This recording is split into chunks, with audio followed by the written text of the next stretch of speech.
Hello प्यारे बच्चों, कैसे हैं आप सब लोग। आशा करती हूँ आप लोग बहुत अच्छे होंगे। हिंदी व्याकरण की कक्षा में आप सबका बहुत बहुत स्वागत है। तो बच्चों, आज का हमारा टॉपिक है अशुद्धि शोधन, यानी कि अशुद्ध शब्दों को ठीक करना, शोधन यानी कि उसमें सुधार करना। कभी कभी गलत उच्चारण या अस्पष्ट हाव भाव के कारण हम शब्द लेखन में कुछ गलतियां कर जाते हैं।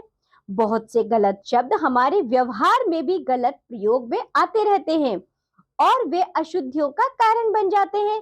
पाठ में दी गई शुद्ध व अशुद्ध शब्दों की सारणी को देखिए। यह सभी शब्द पाठ में दिए गए शब्दों से संबंधित है। ऐसे ही कुछ शब्दों के शुद्ध रूपों से बच्चों को अवगत कराया जा सकता है।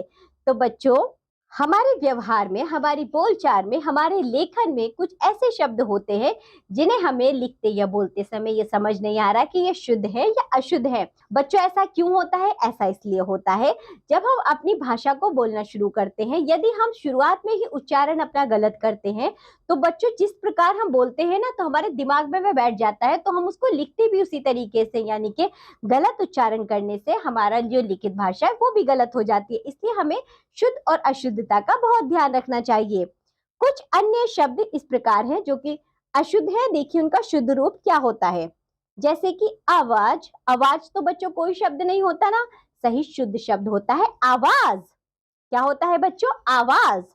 इसी तरह अतिथि कोई शब्द नहीं होता, शब्द शुद्ध शब्द होता है अतिथि। अशुद्ध होता है आकांक्षा, जबकि शुद्ध शब्द है आकांक्षा। आशीष अशुद्ध है, आशीष शुद्ध है। आगामी नहीं, आगामी। अधिकारिक आधिकारिक। आविष्कार आविष्कार। कृपया नहीं, कृपया। इसी तरह शब्दकोश नहीं, शब्दकोश। आगे देखिए बच्चों, ऋतु ऋतु।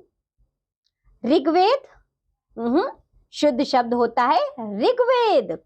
तो बच्चों, हमने देखा कि अशुद्ध और शुद्ध किस प्रकार के शब्द होते हैं। तो बच्चों, यदि हम अपने व्यवहार में, अपने उच्चारण में शुद्ध शब्दों का प्रयोग करेंगे तो हम अपनी लेखनी में भी गलत नहीं करेंगे।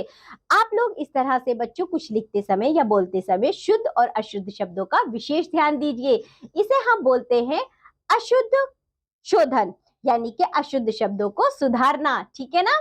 तो बच्चों, आज हमने जो भी पढ़ा है आप लोग उसका अच्छे से अभ्यास करिए। अब हम मिलेंगे आपसे अगली कक्षा में, तब तक के लिए बाय बच्चों।